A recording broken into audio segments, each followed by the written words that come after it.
parle de voitures électriques, il y a généralement deux camps, ceux qui sont pour et les autres. Et en général, ils ont pas mal d'arguments contre cette motorisation, notamment le prix, mais également l'absence d'autonomie. Mais un autre revient également souvent, c'est le manque de sensation au volant. Une idée reçue à laquelle Hyundai a voulu tordre le cou en dévoilant en 2023 sa Ioniq 5N lors du festival de vitesse de Goodwood. Il s'agit en fait de la version sportive de la Ioniq 5 standard dévoilée 3 ans auparavant. Et j'ai la chance d'en prendre le volant pour quelques jours. Bien sûr, je vais vous emmener à bord, je vais vous montrer ses capacités, c'est plutôt impressionnant. Mais d'abord, un petit focus sur l'extérieur. C'est parti! Évidemment, c'est important de faire d'abord un focus sur la face avant parce que vous pouvez le voir, elle est vraiment très différente de la version standard. Bien sûr, on retrouve le design global de la Ioniq 5 qu'on connaît donc déjà bien depuis un petit bout de temps puisqu'elle a été révélée en 2021. Mais les designers du constructeur ont rajouté pas mal d'éléments qui permettent de bien distinguer la voiture dans la circulation. Bien sûr, on a le bleu performance ici en mat, donc qui est proposé en option. On a le gros logo Hyundai, bon ça logique, mais surtout c'est au niveau du bouclier et de la calandre que ça change. On a ici cet insert à effet un petit peu chromé, même si c'est pas vraiment le cas, et on retrouve bien sûr un bouclier particulièrement visible et particulièrement agressif, donc pas en noir brillant. Là, le bandeau juste là, qui permet de relier donc les feux à LED, et bien évidemment le logo N, qui est vraiment aisément reconnaissable et qui permet de montrer le caractère sportif de cette voiture. Bien sûr, le liseré ici orange qui contraste parfaitement avec la carrosserie et qu'on retrouve juste là.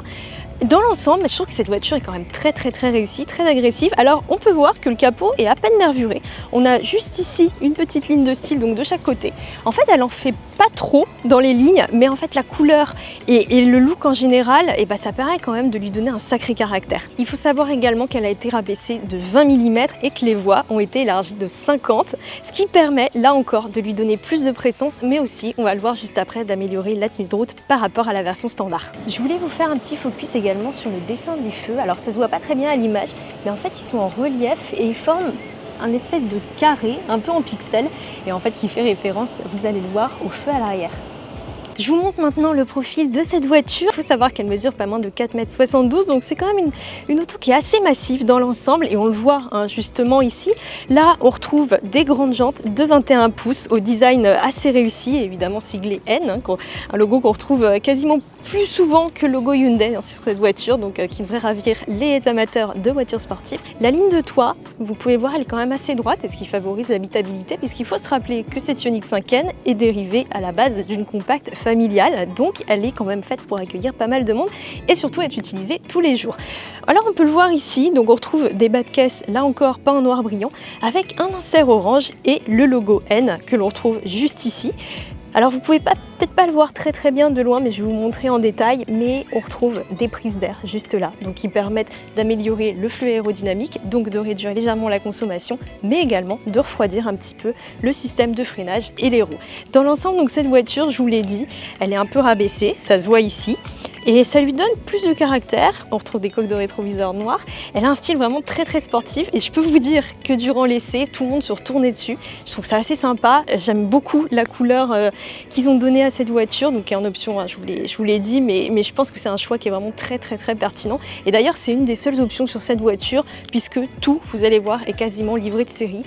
Donc c'est un petit plaisir qu'on peut se faire sans aucun souci. Le motif en pixels, on le retrouve un peu partout sur la voiture, et également ici au niveau des clignotants. Le petit détail sympa qui complète le tout, ce sont évidemment les étriers de frein, non pas en rouge mais en orange, comme les inserts le long de la carrosserie. Je voulais vous parler aussi de l'arrière parce qu'il y a pas mal de choses à voir, notamment au niveau ici de la signature lumineuse qui est en fait sous forme de petits pixels. C'est un gimmick un peu esthétique qu'on retrouve beaucoup donc sur les derniers modèles électriques de la marque et notamment sur la Ioniq 6 qui rappelle l'univers du jeu vidéo.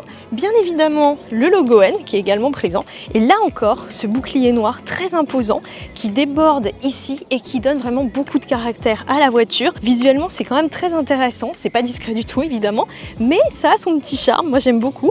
On retrouve également un béquet de toit qui est pas forcément très grand, mais qui donne un petit peu de style encore à la voiture, qui va pas forcément apporter grand chose en termes d'appui, bien évidemment, mais qui contribue quand même à rendre la voiture légèrement plus aérodynamique, notamment à haute vitesse. Là encore, on retrouve des pixels, donc qui sont en fait tout simplement les réflecteurs intégrés sur le bouclier arrière. On en a de chaque côté.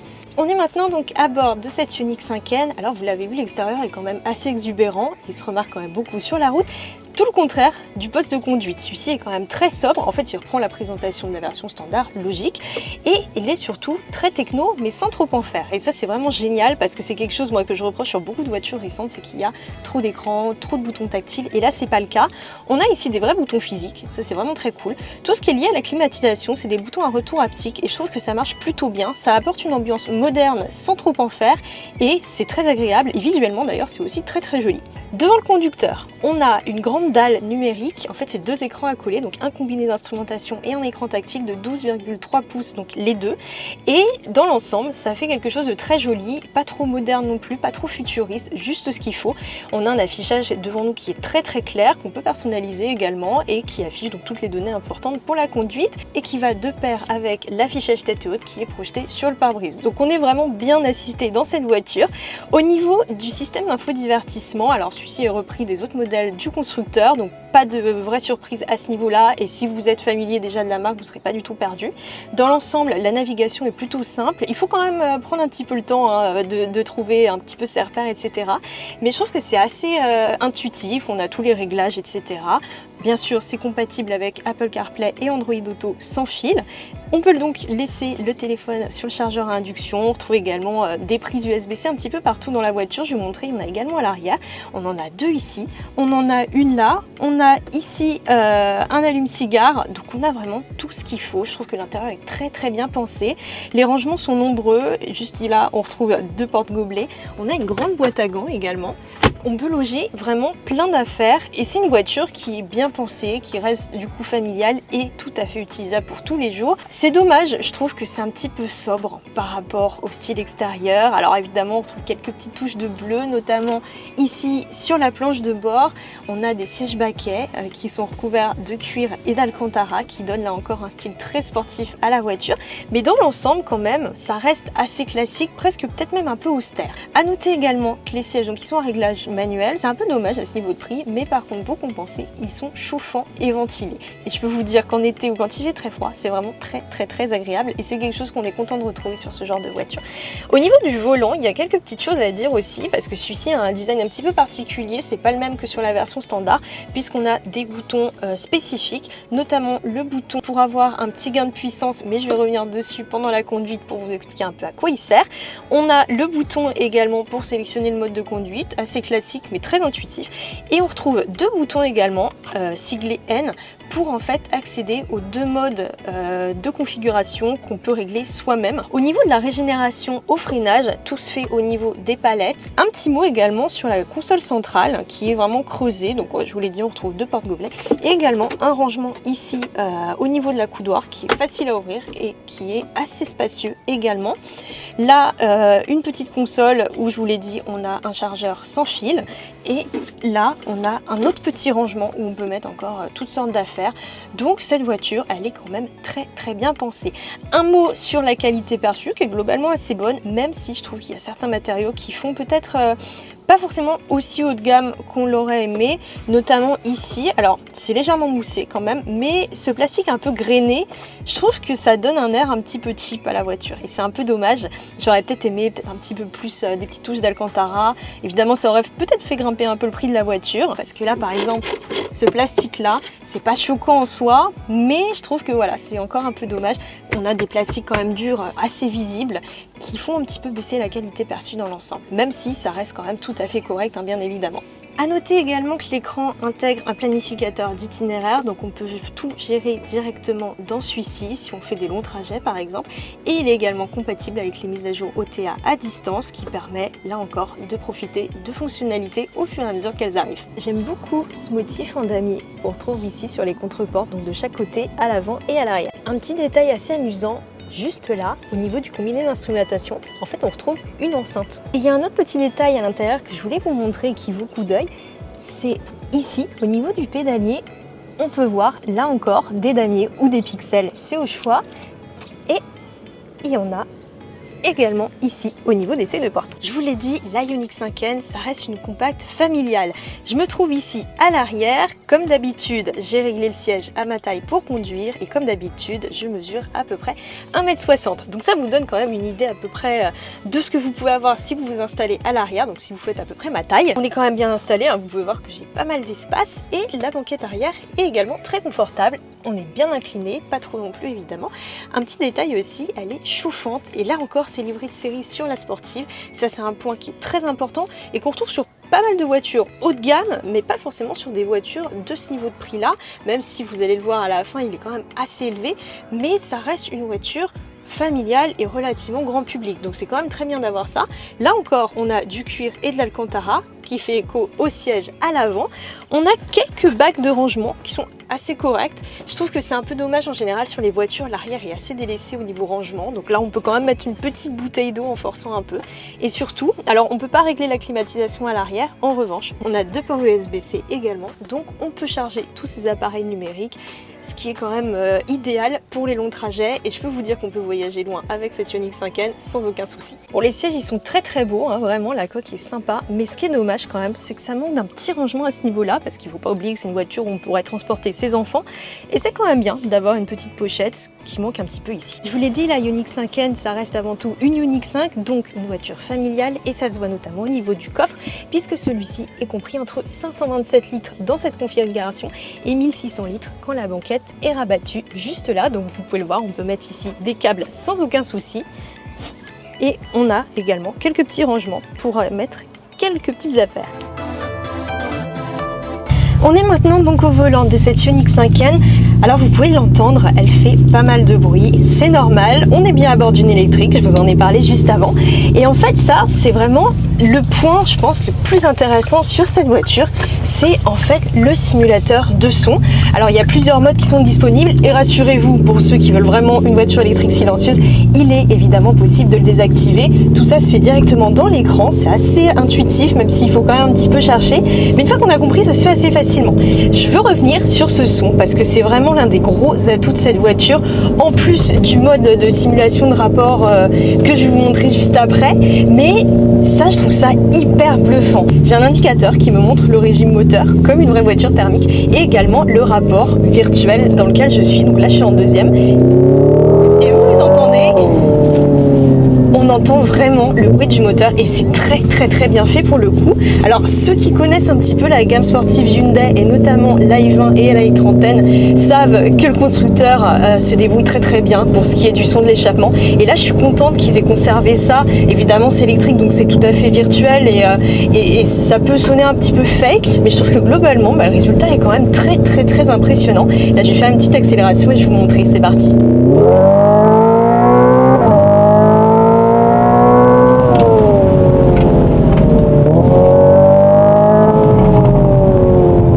Je sais pas si vous avez entendu, je sais pas si ça s'entend très bien à la caméra, mais en tout cas c'est absolument bluffant.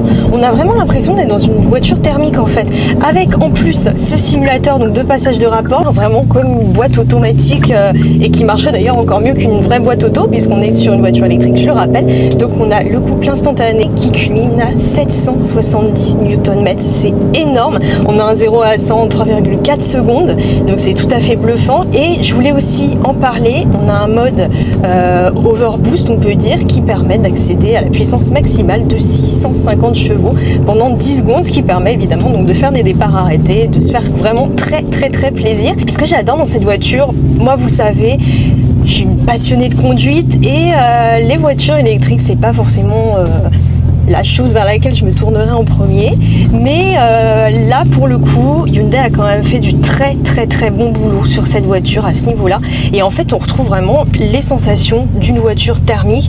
Donc en fait on retrouve tout ce qu'on aime dans une voiture thermique dans une électrique. Donc on peut vraiment se demander, est-ce que la meilleure voiture électrique du marché, et ben en fait ça serait pas la voiture thermique, parce qu'elle a vraiment tous les avantages avec le côté électrique, donc le couple instantané, donc ça c'est quand même très impressionnant et très intéressant, et on a le confort de l'électrique, c'est-à-dire le silence, etc.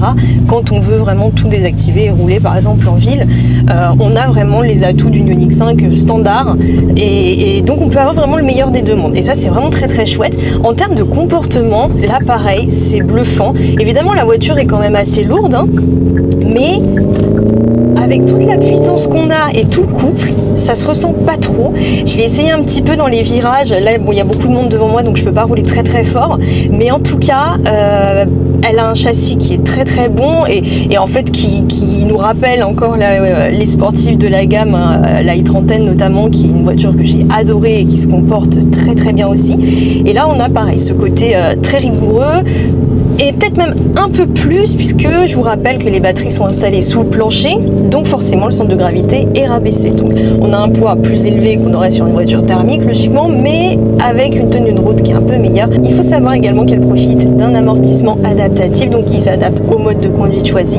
Là je suis en mode sport, donc forcément elle est très très ferme, mais c'est pas non plus inconfortable. Attention, on a toujours ce compromis, ça reste une voiture qui est faite pour être utilisée tous les jours, hein. On le rappelle, elle a rien d'extrême non plus, même si elle est évidemment très puissante, mais ça reste une familiale, hein, ça reste une compacte quand même avec beaucoup de place à l'arrière et un grand empattement.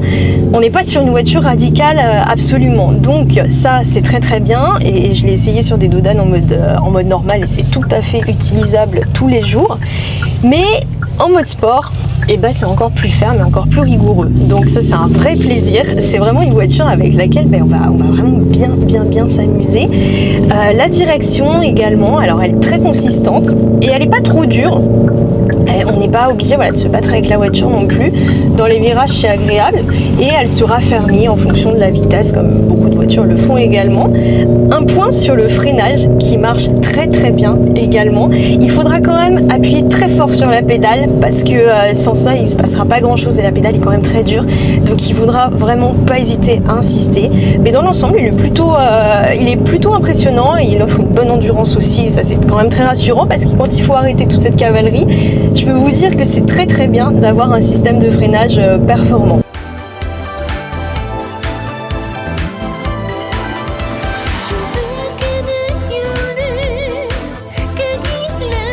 En tout cas, moi, ce que j'adore sur cette voiture, c'est que on ressent vraiment des vraies sensations et elle donne vraiment le sourire, quoi. C'est impressionnant.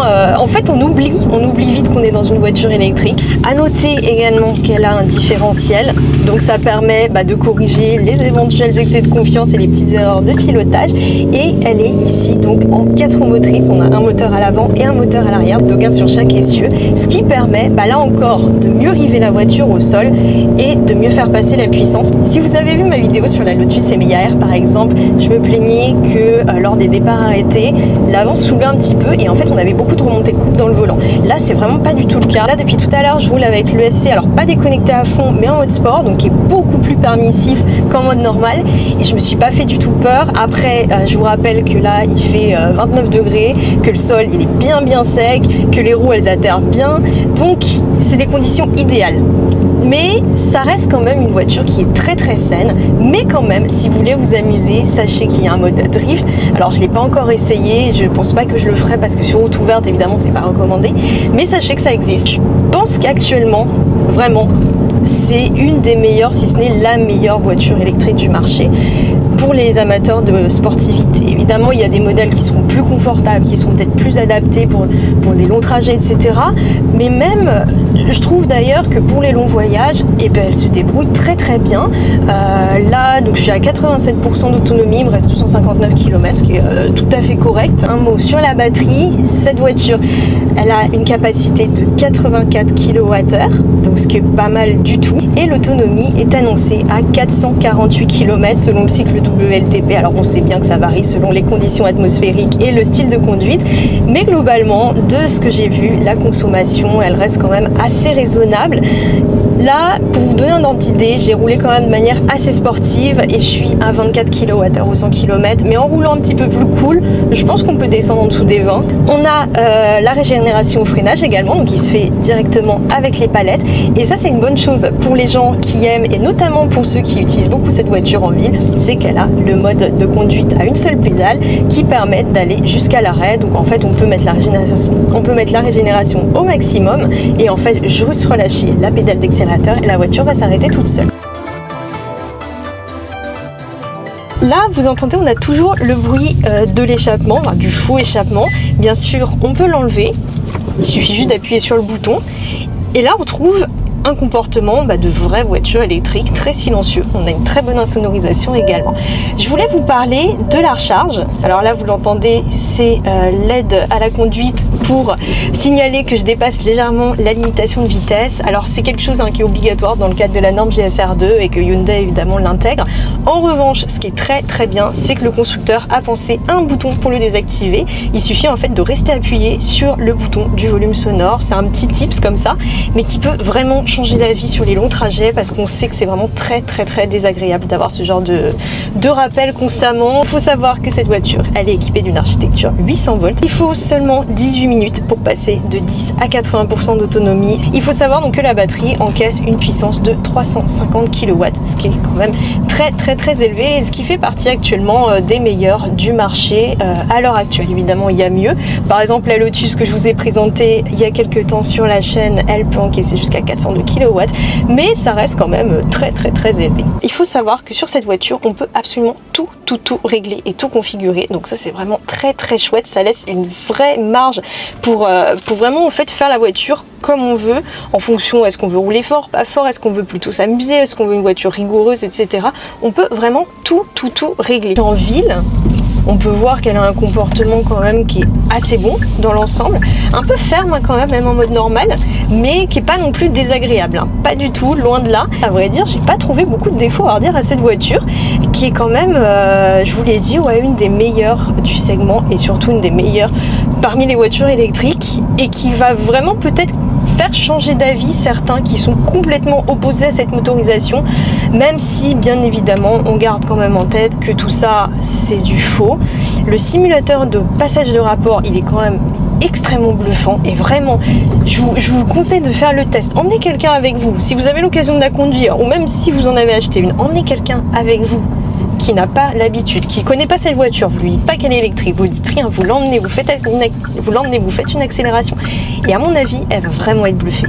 Alors il faut savoir que cette voiture, contrairement à la Porsche Taycan par exemple, à la Lotus Emea R qu'on a essayé récemment, elle a une boîte à un seul rapport. Il y a d'autres voitures qui en ont deux par exemple, donc les deux modèles que je vous ai cités, là c'est pas le cas. Si vous hésitiez à passer sur un modèle électrique, et je peux vous dire que vraiment cette voiture, elle a vraiment tout pour plaire. Là, Hyundai a vraiment fait très fort et je comprends toutes les critiques positives sur cette auto qui, en vrai, son seul défaut, c'est d'être un peu lourde, bien sûr, et c'est le défaut de beaucoup de voitures électriques aujourd'hui.